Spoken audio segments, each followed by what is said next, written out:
If you've ever wanted to learn how to better communicate and tackle the toughest conversations, then you probably heard of this book, Crucial Conversations by Carrie Patterson, Joseph Grenny, Ron McMillan, and Al Switzler. Knowing how to communicate has helped me go from a completely shy and awkward person who used to walk away from conflict to someone who now has the confidence to discuss tough topics at work and in my own home with my family. Each page of this book is filled with so many gold nuggets of wisdom, and this year will actually be my third time reading this book. So today, I'd like to share some of the biggest lessons that I learned. If you like to listen to Crucial Conversations for free as an audiobook, you can do so by signing up to Audible with my link at audibletrial.com/Alvin the PM. So the first lesson that I took away is to embrace the crucial conversations in your life. As the authors define it, a crucial conversation is around those tough and those sensitive topics. Anytime a discussion meets the following criteria: it's high stakes, opinions differ, and the people involved might disagree on the topic, and emotions are running high. The authors encourage us to not avoid them and not to run away, but instead to tackle them head on. People who routinely hold crucial conversations and hold them well are able to express controversial and even risky opinions in a way that gets heard. When a problem does come up, take the time to immediately address it. Don't just wait for it to, rise up and bottle up inside of you and for it to explode after days or weeks have already passed you by. When we don't talk things out, we're going to rely on our internal feelings, which could cause us to hate the other person and just make things even worse. And when you start to embrace crucial conversations, you'll learn to be a better leader at work. You'll learn to master how to speak openly and honestly with everyone. Now, my second takeaway here is any conversation and dialogue is all about allowing the free flow of meaning between two or more people. It's our goal to find ways to create this free flow of communication so everyone can get all the information out into the open. And when we do that, by making it safe for anyone to share their ideas and contribute to this shared pool of meaning. The authors make a point here that we should encourage everyone to share their opinion so we can make better, more informed decisions. Now, to point us in the right direction, the authors recommend that we ask ourselves one simple question: how can I be 100% honest with the person and still also be respectful? As we move on to my third lesson, be sure to smash that like button to show me your support, because it truly does inspire me to keep creating high quality content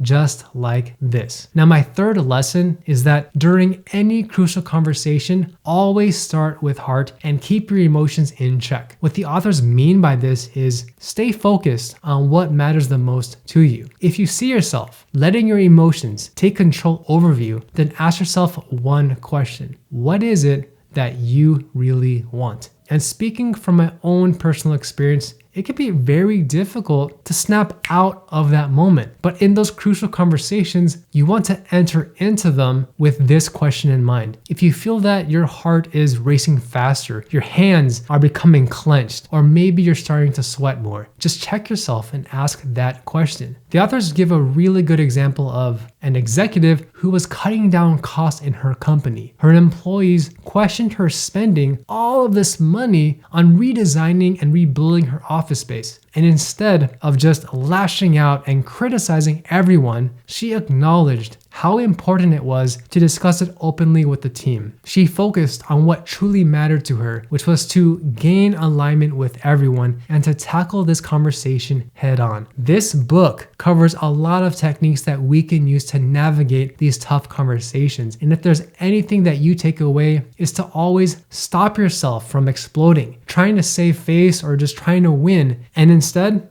pause. Ask yourself, what do I really want for myself? And this will force you to speak up more with respect and honesty to the other person you're talking to. The authors encourage us to ask 3 simple questions as a way to hit that reset button. First, what do I really want for myself? Second, what do I really want for others? And third, what do I really want for the relationship? And lastly, how would I behave if I really wanted those results? If you're just trying to win the conversation just for the sake of winning, trying to get revenge or just trying to be safe, then how you behave and how you communicate will not lead you to what you truly want. If you're not sure of how you're acting, just ask yourself, what am I doing and what would it say about my motive? After you figure out what you truly want, ask yourself these two questions. How can I personally behave to get these results? And what kind of person do I really want to be?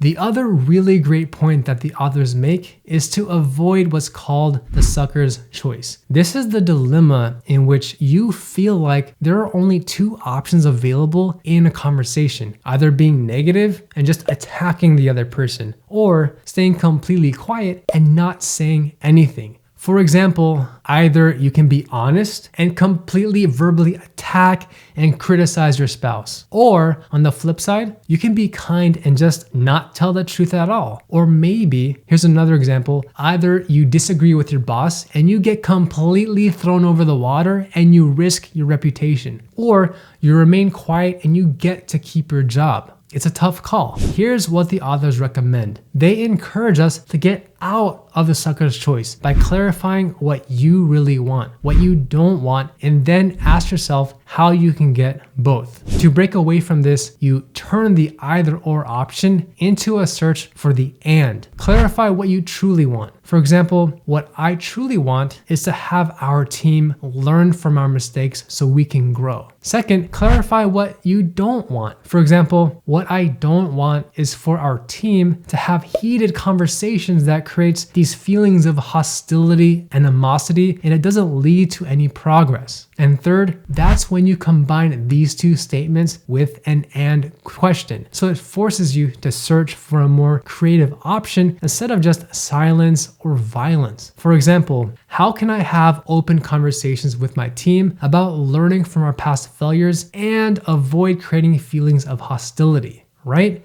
So you're always asking yourself, what ways can you have a high-risk conversation and still build relationships with the people who are around you? Now, my fourth biggest takeaway is to become a master at noticing when safety is at risk. To maintain good dialogue, even when the conversation is becoming crucial, you have to watch out for the content of what's being discussed as well as the context of how people are feeling, their tone of voice, and how everyone is physically acting. If things are starting to take the turn for the worst and it's becoming extremely heated, the trick is to not respond angrily or violently, but to hit that reset button. As the authors describe it, the sooner you catch a problem, the sooner that you'll be able to work your way back to healthy dialogue and the less severe the damage. Here are two things to watch out for. First, your internal signals. What are you experiencing physically? Are you starting to sweat? Does your body just tense up? What about your emotions? Do you tend to become defensive, scared,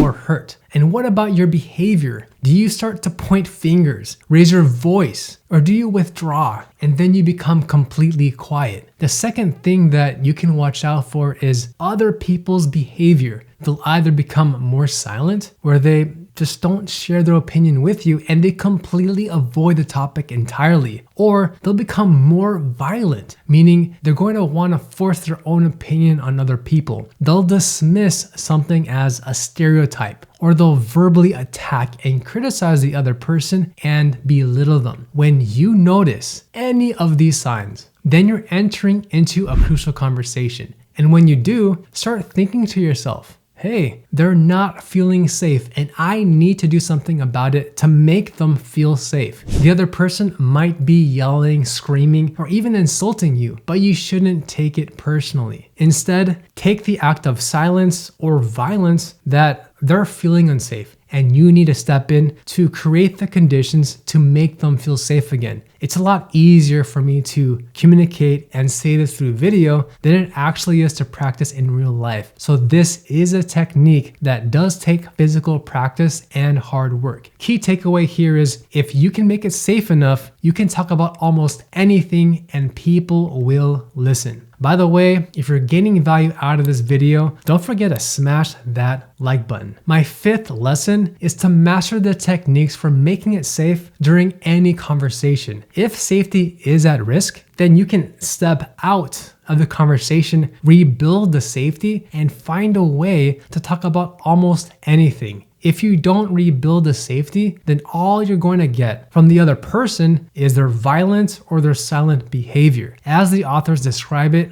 a person will only feel safe if there are two things being met. You have mutual purpose and mutual respect. First, mutual purpose means, does the other person perceive that we have a common goal and that we're interested in their goals and interests? Does the other person believe that I actually care about them and their goals? Do they trust me and my motives? The other person will feel safe if they believe that you have their best intent in mind and that you don't want to harm them. Find a shared goal and you have both a good reason and a healthy climate for talking. Second, mutual respect is, does the other person feel like I respect them? You won't be able to stay in dialogue if there isn't mutual respect between you and the other person. As the authors say it, respect, it's like air. If you take it away, it's all people can think about. If respect is lost during a conversation, then it becomes all about defending dignity. We tend to feel emotions of disrespect when we linger on differences between yourself and the other person. So to draw in respect, realign and emphasize your similarities. When we recognize that we all have weaknesses, then it's going to be a whole lot easier for us to find a way to respect other people. If these two areas of safety are at risk, do not ignore it. If you violated someone's respect, or you've accidentally offended, or you hurt someone with your behavior, then start with an apology and say you're sorry. Now, of course, you should be sincere with your apology. You will have to sacrifice your ego and admit to your mistake. For example,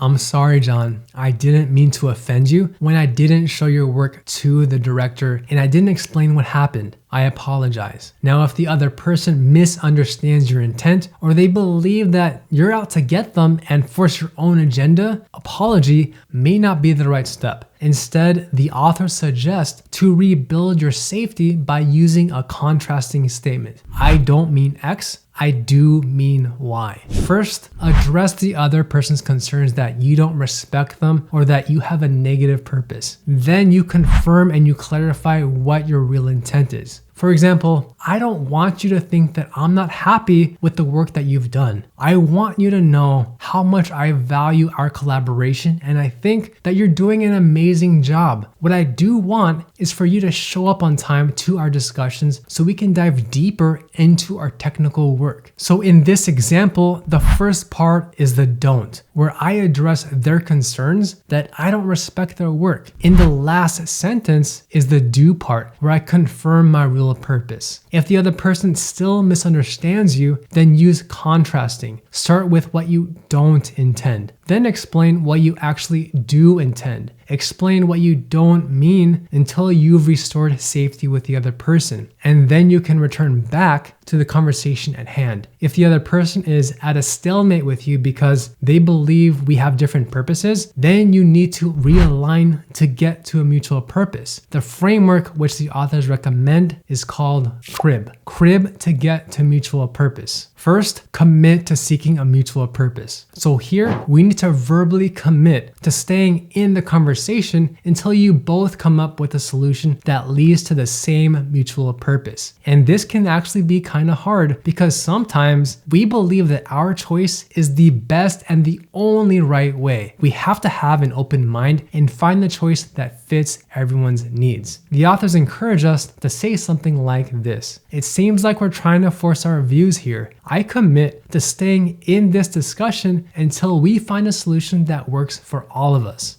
And when you say this, it's going to help them move the needle in the right direction, and you won't be stuck in a battle of which person is right and who said what. The next step starts with R. Recognize the purpose behind the strategy. Now, before we can actually agree on what this mutual purpose is, we need to know what is the reason behind that purpose. So ask the other person, why do you want that? What makes it important? When you focus on understanding the why behind things, you're going to open up different paths to alternative ideas that you never thought were possible. Next is the most logical step, which is to invent a mutual purpose. If your goals can only be met at the expense and the sacrifice of the other person, then you need to come up with a mutual purpose for the both of you. Find a much broader goal that you're both striving towards. Find a higher goal that has more meaning than the issue that's dividing you. Once you have that mutual purpose, then you can get back into dialogue and you can brainstorm new strategies that will work for everyone. The next takeaway that I learned from crucial conversations is to take charge of your emotions. Don't just let them run wild, and instead control them. As the authors describe it, only you create your emotions. Someone else does not magically give you an emotion. Once you've created your emotion, you have one of two options. You can either act on them or be acted on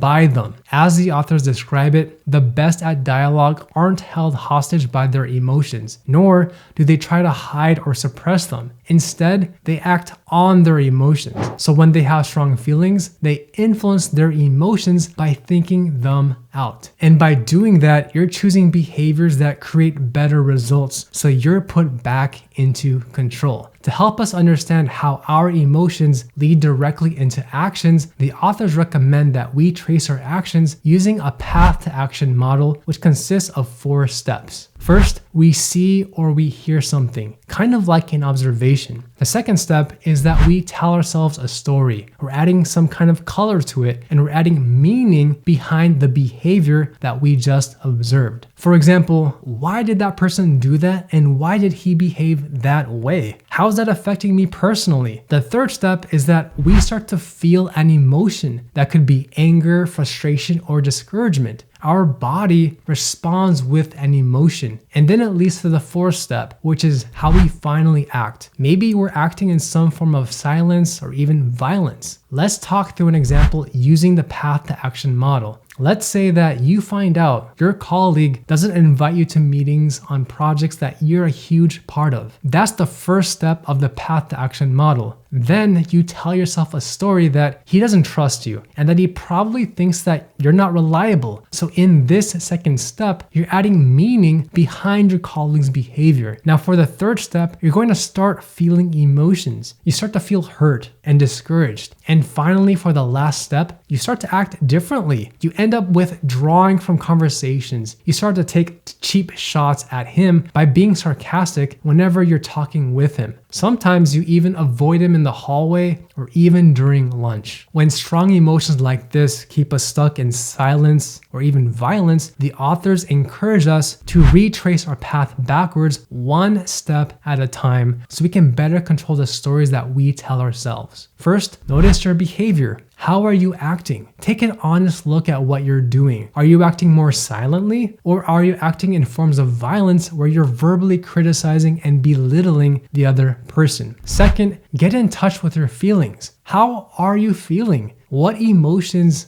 are encouraging you to act that way? Are you feeling upset, humiliated, sad, or maybe you're just embarrassed? Next, what stories are you telling yourself that you created those emotions? And lastly, what are the hard facts that support those stories? Do you actually have hard objective proof that this is actually true?